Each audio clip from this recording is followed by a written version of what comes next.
sejam bem-vindos a mais um vídeo aqui do canal Qualidade e Produtividade. Eu me chamo Fernando Ferrari, tá? E o objetivo desse vídeo aqui é fazer uma pequena introdução aí relacionada a estudos interlaboratoriais, tá bom? Quero aproveitar e pedir para você se inscrever no canal, tá bom? Ativa o sininho para receber uma notificação sempre que sair algo novo por aqui. E deixe os comentários e curte, tá? Se você gostar do conteúdo aí, tá bom? Então, como sempre, preparei aqui uma sequência de slides, tá? Vamos chavear aqui para a tela agora e vamos falar sobre alguns conceitos básicos, né? E fazer uma pequena introdução, né? Sobre estudos interlaboratoriais, tá? Então, resultados, né, de testes realizados em materiais e condições presumivelmente, né, idênticos não são, em geral, idênticos, né? Existe sempre um errozinho aí, né? Relacionado a erros aleatórios, né? Inevitáveis, inerentes a qualquer procedimento de teste. Então, essa variabilidade dos resultados dos testes aí dos laboratórios, né, ou essa diferença, ela pode ser atribuída, né, a erros aleatórios, né? Então, isso se faz necessário aí um estudo para comparar, né, qual o tamanho dessa variabilidade entre laboratórios e dentro do próprio laboratório, né? Então são utilizadas aí uma abordagem mais estatística e um planejamento cuidadoso aí, né, para conduzir estudos de comparação, né, proficiência ou para avaliar, né, a exatidão aí de um método de teste. É o que nós chamamos de estudos interlab aí, ou interlaboratoriais, né? Essa variabilidade, né, ela deve ser considerada na interpretação dos resultados aí dos estudos de interlab, né? Então precisa existir uma interpretação prática dos dados de teste, né? Essa diferença, né, entre resultados de teste e valores especificados podem ser esperados devido a erros aleatórios, né, ou erros sistemáticos aí também.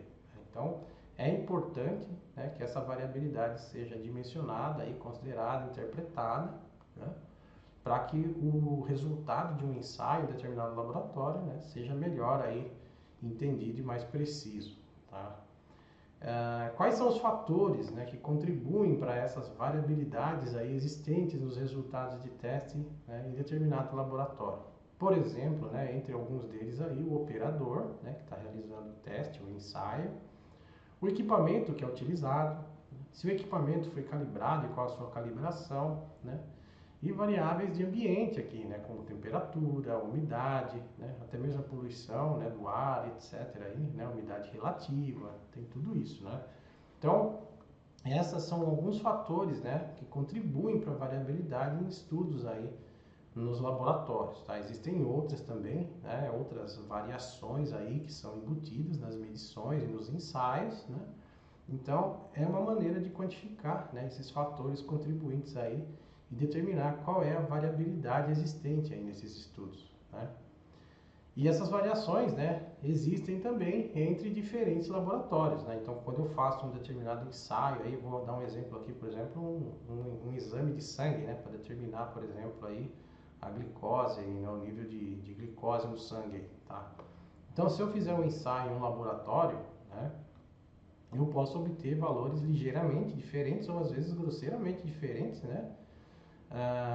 Se realizados em laboratórios diferentes. Então, mudanças de laboratório também alteram, né, cada um desses fatores mencionados aí, né? Então, essa variabilidade entre resultados de diferentes operadores ou equipamentos, né, geralmente é maior, né? Então, ou seja, a diferença entre laboratórios, né, vai acabar sendo maior do que a diferença causada pela umidade, pela temperatura, a não ser em casos muito extremos aí. Então, essa variação entre laboratórios, né, é o que a gente busca determinar aí nesses estudos interlaboratoriais, né? Outra coisa também que é muito importante saber, né, que é possível, né, medir a precisão nos métodos de teste. Então, a proximidade dos resultados de teste ao valor verdadeiro, né, é chamado de precisão, né? Muitas vezes representado aí pelo desvio padrão, né? Então, ela é avaliada, né, a precisão é avaliada em termos, né, de dois fatores aí, principalmente, né, a repetibilidade e a reprodutibilidade, né, principalmente, né, nos estudos interlaboratoriais relacionados à validação de um método de teste aí, né? Então, tem a figura aqui representando, né, o que é a diferença entre acuracidade e precisão, né? Nota que esse aqui é preciso e acurado, porque está acertando na média, né, e os pontos estão bem aglutinados aqui. E aqui, né, a média está defasada, tá? Então ele está longe do alvo, né? Tem um bias aqui que a gente chama, né, que é uma tendência. E também o desvio padrão maior, né? A dispersão dos pontos está maior. Tá? Então a dispersão desses pontos aí está relacionada com precisão, né? E a precisão pode ser afetada por dois fatores principais aí, que é o que a gente chama de repetibilidade e reprodutibilidade, né? Então, qual é a diferença aqui, né, entre os dois? A repetibilidade, né, então, a repetibilidade, ela acontece, né, o erro de repetibilidade, né, ele acaba acontecendo devido a fatores constantes, contribuindo minimamente para a variabilidade, né? Então, é a mesma pessoa repetindo o mesmo ensaio, com o mesmo instrumento, no mesmo laboratório, sobre as mesmas condições, mesmo assim ainda vai existir uma variação aí, que é o erro aleatório que a gente chama, né? Que vão afetar essas leituras aí. Então, se a mesma pessoa, o mesmo laboratório, o mesmo equipamento consegue repetir a medida que ele já fez em um determinado mensurando aí, né? Isso é chamado de repetibilidade.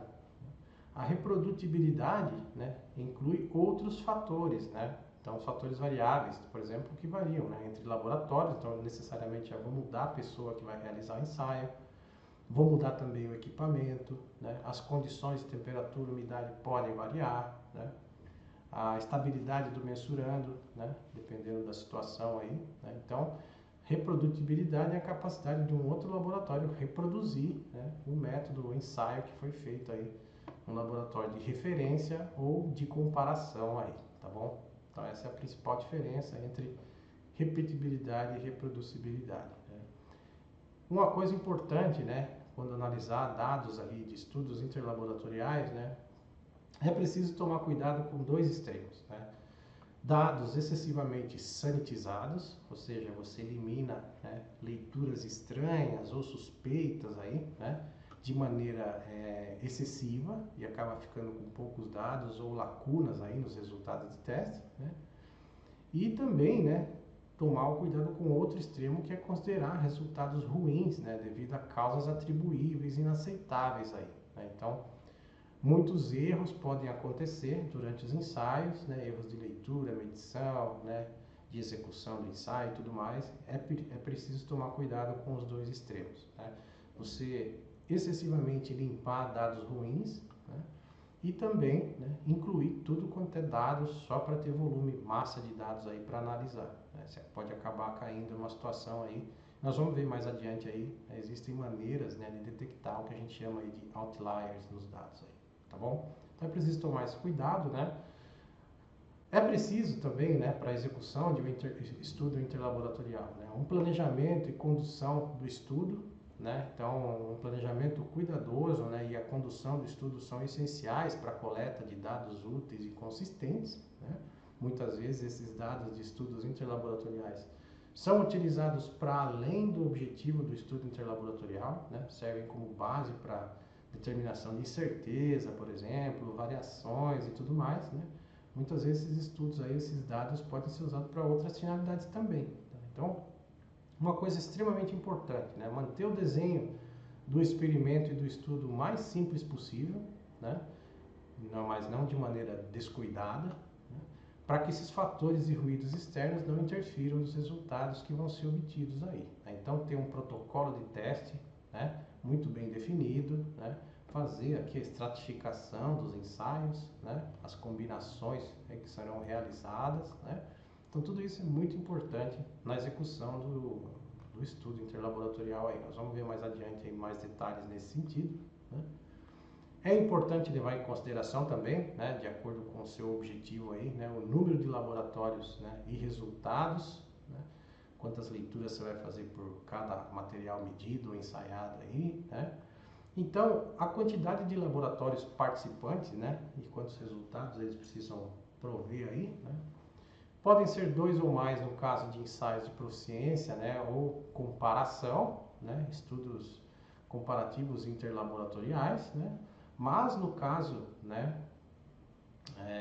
de um estudo interlaboratorial para validação de um método de teste, né, esses números crescem bastante, né? Então, o número de laboratórios e resultados por laboratório afetam a confiança nas declarações de precisão aí, né? Então, quanto mais gente participando aí, melhor, né?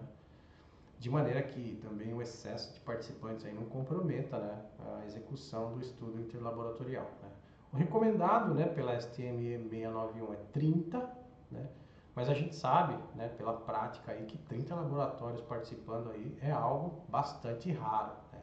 Então ele determina aqui um mínimo de pelo menos 8 laboratórios para que você tenha graus de liberdade suficiente, né, e as estatísticas aí, né, de validação de um método de teste seja suficientemente confiável, né. Então você começa com 8, né, e nenhuma declaração de certeza aí de um método de teste, né, deve ser feita com menos de 6. Você começa com 8 porque se 2 deles falharem aí da execução do estudo, você ainda tem 6 laboratórios participantes aí, né? Então essa norma, né, ela recomenda que não se façam afirmações quanto à precisão de um método de teste laboratorial se o número de laboratórios for menor que 6, né, o que justifica o mínimo de 8 aí. Nós vamos ver mais adiante que isso está relacionado também com o número de graus de liberdade para a obtenção das estatísticas KH de Mundell aí, tá bom?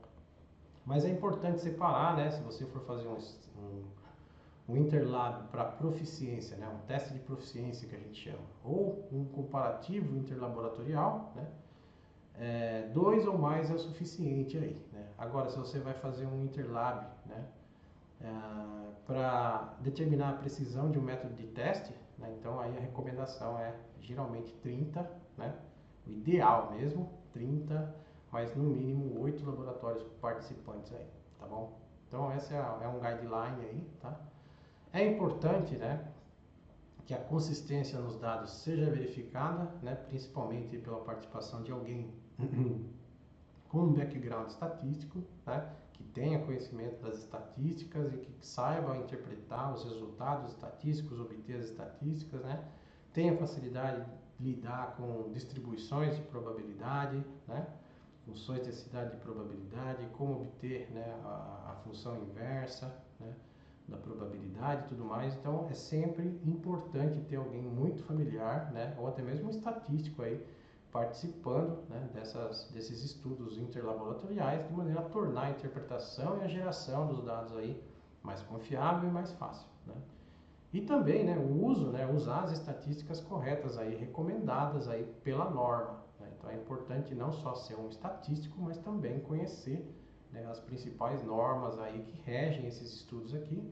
Vou falar delas mais adiante, não vou focar tanto nisso agora. O objetivo aqui nesse vídeo é fazer apenas uma introdução do que é, né, um estudo interlaboratorial aí.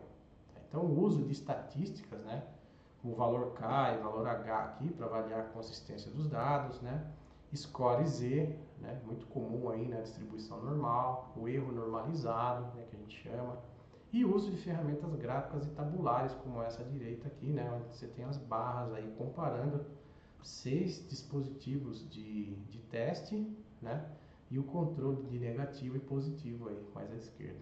Então, o uso de ferramentas, né, gráficas e estatísticas aí devem ser feitos, né, com maior rigor, né, com bastante cuidado, mas também não de maneira tão moderada assim, tá?